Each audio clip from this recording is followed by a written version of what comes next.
从虚空竟然可以通关 MC， 今天的这位大神竟然在虚空通关了 MC， 他是如何做到的呢？在 1.18 版本，墨酱更新了一个快照，暂时允许在基岩下64格建造，但是基岩下没有任何物品，这要如何通关呢？首先，这位大神创建了一个带有奖励箱的存档，因为如果连箱子都没有，他肯定会直接掉入虚空。箱子里面只有一些最基础的物品，凭借这些物品，他将在做出钻石套之前不离开虚空。首先用木头做出工作台，把工作台放在基岩下面，防止被苦力怕炸掉。之后又做了大量的台阶，这是要做什么呢？原来他用台阶做了一个最简单的怪物陷阱，然后再用台阶搭向远处。很快，怪物陷阱那里就刷出了僵尸，于是他又一块一块的搭回去。开始用老莫的咸鱼将这些僵尸通通干掉，就这样收集到了3个腐肉当做食物，如此往复，直到1个小时之后，他收集到了可以制作1个羊毛的线、4根剑，还有骨头等物品。但是这速度实在太慢，他又想到了一个办法，那就是把来回的通道固定下来，这样就快了许多。就这样又过了6个小时之后，他终于收集到了大量的掉落物，做出了32个羊毛和很多的骨块，还有一些萤石块。就这样他来到了发展的第2个阶段，他需要弄到至少8个原石。在不脱离虚空的情况下，该如何弄到原石呢？他先搭了一个平台，然后再用羊毛爬到上面，在羊毛的顶端放了一个船，右键坐上去，就这样在不脱离虚空的情况下挖到了原石。为什么这样也不算脱离虚空呢？因为其实他只是把头露了出来，就这样挖到了20个原石。但是此时却出现了一个问题，那就是他现在处于一个无法上下左右的位置，他要如何重新下到虚空里呢？如果有队友或者怪物将船推掉，他就会变成趴着的状态，重新回到虚空。但是怪物遇到船却会自动的坐上去，根本无法将船移动。在查了大量的资料后，他终于发现了一个好消息，那就是船在没有任何怪物或者玩家乘坐的情况下，会在3个小时之后自动消失。就这样他又挂机了整整3个小时，终于脱离了苦海。下一步是要在刷出流浪商人之前获得一个村民，现在身上正好有一个从奖励箱里拿到的苹果，他需要再想办法弄到8个金锭，就可以做出金苹果。于是他扩展了怪物农场，经过仔细的计算，大约3分钟可以刷出7个怪物，也就是说1个怪物就是大约25秒。再经过进一步的测试，做出1个金锭大约需要300个怪物，也就是需要2个小时，8个金锭则需要16个小时。这还是完全顺利，没有意外的情况。Nope, chicken legs.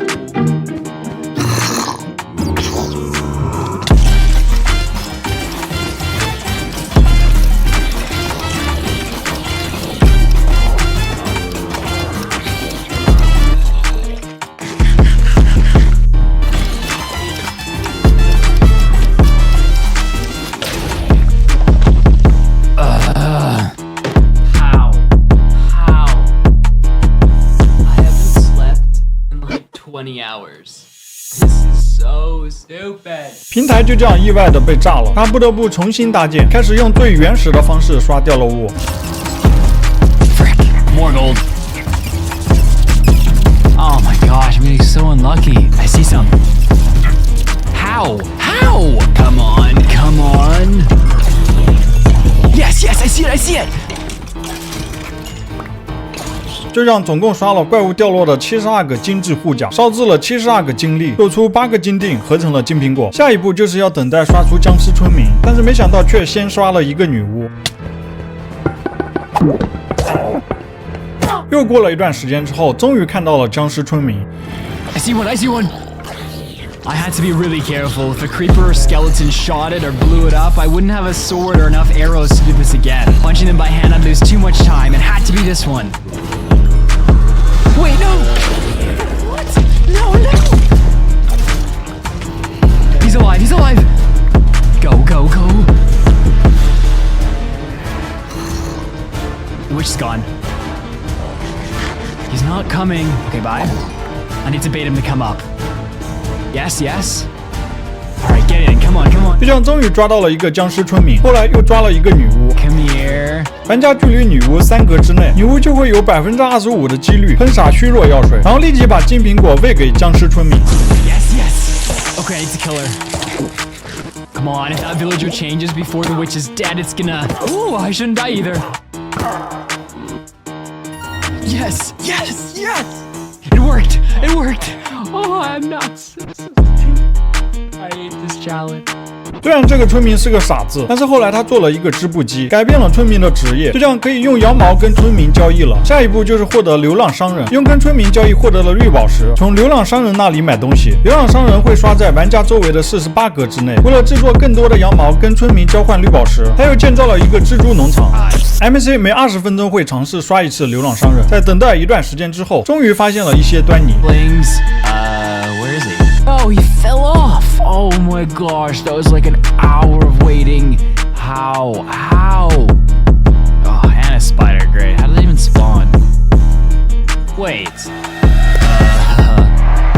就像他从流浪商人这里买到了苔藓块和树苗之后，他就开始种树，但是却发现了一个大问题，那就是树苗必须要有7格的空间才能成长，基岩是不可能打破的。要如何在虚空向下扩展空间呢？也就是说，怎么向下搭方块呢？在查阅了大量的资料之后，终于查到，只要以一定的方式放置活板门，就能够利用活板门向下搭方块，就让它向下拓展出了足够深的空间。只用骨粉种出了树，有了木头，他又做了更多的活板门，把空间拓展到了更深的地下，之后建造了一个巨大的怪物农场。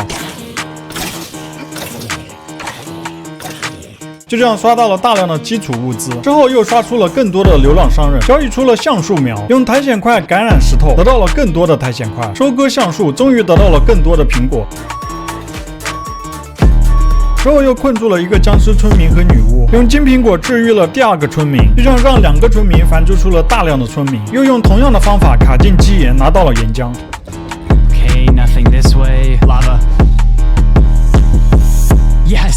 又等了3个小时，回到基岩之下，利用交易得来的钟乳石，下面放置炼药锅，在等待一段时间之后，炼药锅就会盛满岩浆，这样就可以刷无限岩浆。之后在繁殖了大量的村民后，终于出现了盔甲商，就这样跟他不断交易，获得了全套钻石甲，再利用岩浆和水搭建出了地狱门，再用岩浆激活地狱门，终于进入了下界。之后就是老生常谈，收集炼棒，获得末影珍珠，进入末地，打败了末影龙，就这样在虚空通关了 MC。